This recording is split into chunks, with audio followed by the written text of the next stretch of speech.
Hello statistics student, this video is for chapter 2.1 stemplot dotplot. So in chapter 2 we are looking at summarizing quantitative data primarily. Now quantitative data are primarily numbers that are measurements or counts, right? So they are more sophisticated for compared to categorical data. If I have a categorical data, like what we said in chapter 1 before, the only thing we can summarize is the percentage of a particular category out of the whole. But for quantitative data, we would look at 5 areas. So the 5 things that we want to look at can be summarized as CVDOT. Center, that means where does most data cluster around? What is the most typical data value? Variation, how do they spread out? Are they all the same number, or how are they spreading out? Distributions, the way that they're spreading out, are they all concentrated closely, or are they diverse or spread out a lot? These two are kind of related. Distributions concern about the shape of the distribution, whether most of the data cluster around in the low number, or they cluster around in the high number, or they cluster around in the middle, like that. Variation is how varied they are. Are they all spread out? What is the degree of spreadness? Outliers would be if there is any data that are extremely low or extremely high. And then trend would be if those are the data that collected over time. What is the increasing, decreasing trend? Is it keep on increasing, keep on decreasing, or is it periodical? Cool. So when we have a quantitative data that we collect either from a population or from a sample, and if someone asks you, can you summarize your data? These are the 5 features you want to provide. Okay, so for quantitative data, we have a few graphs that we can provide to summarize them. Okay, so these two are what we're talking about in 2.1, stemplot and dotplot. These two plots are very useful. Why? Because they're simple. You do not need a calculator or online to graph them. They can be used to graph small data sets, and also the data values can still be recovered. And although they're so simple, it can still touch on this 5 trend, or actually 4 trends. So 4 area. Trend is when it is a time-related data. And then in 2.2 and 2.3, we will look at histogram, and I think 2.3, yeah, 2.3 2.2 will do histogram, and 2.3 will do box plot.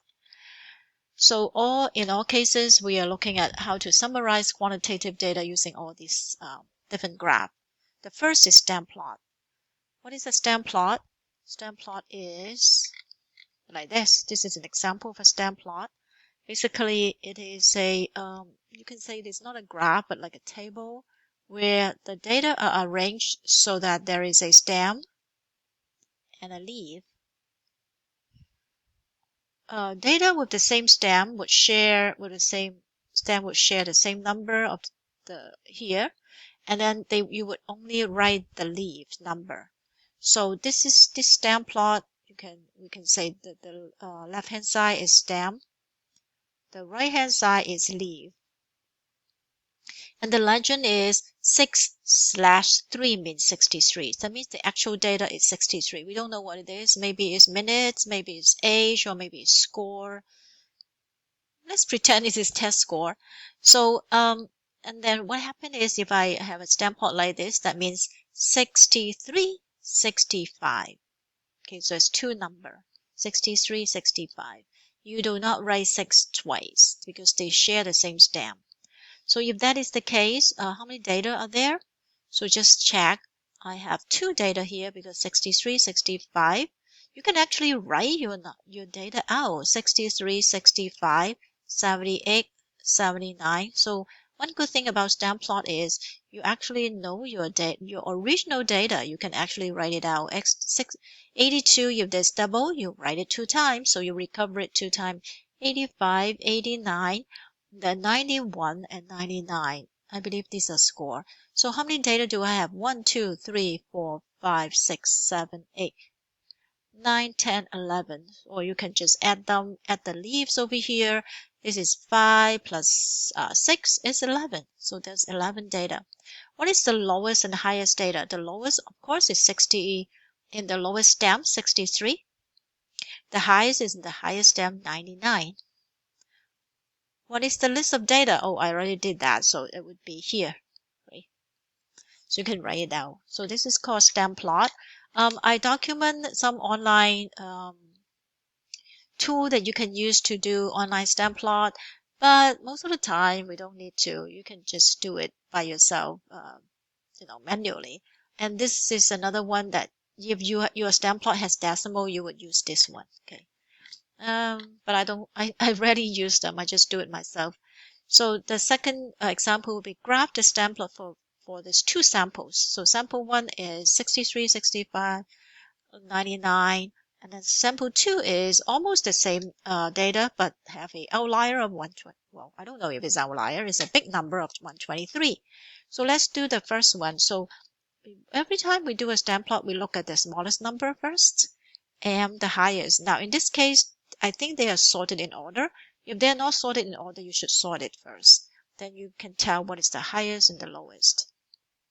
So the stem would be here, and the lowest stem is 6.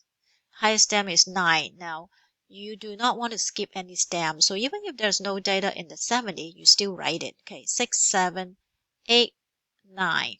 Okay, so this is the leaf. And you have to write your key. 6-3 is equal to 63. You tell people what it is. Okay.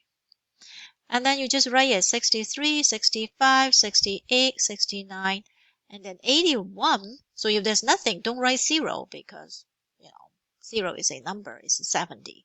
81, 82, 82, 85, 89, and then 91 and 99. So this is a stemplot for the first sample. And for the second one, I do the same thing, stem, leaf,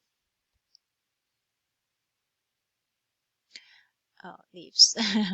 So I still have the lowest at 6, but the highest is 123. So my stem would have 6, 7, 8, 9, 10, 11, and then 12.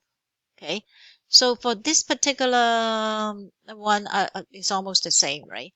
So 63, 65, 3, 5, 8, 9, 81, 2, 2, 85, 89, and then 91, 99, but 123. So now these two are not outliers. They are just two clusters. But this one would be different from the rest of them because there's two spaces between them. So we will say this is an outlier. So the good thing about stem plot is you can check the shape of the distribution. There's no particular shape per se because we only have less than around 10 data.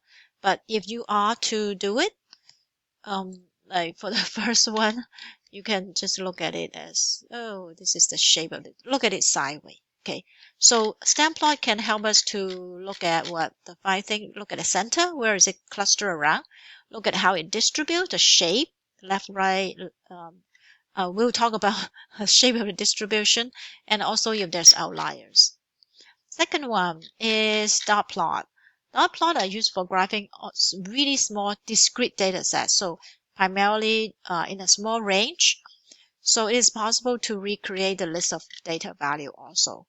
So for example, just very quickly, you might have learned dot plot or line plot when you're in middle school. So if I want to do a dot plot, then I look at my data. The lowest number is 3. The highest number is, it's not 7, it's 9. So notice this one is not sorted. So you have to make sure that you have 3, 4, 5, 6, 7, 8, 9. So label them.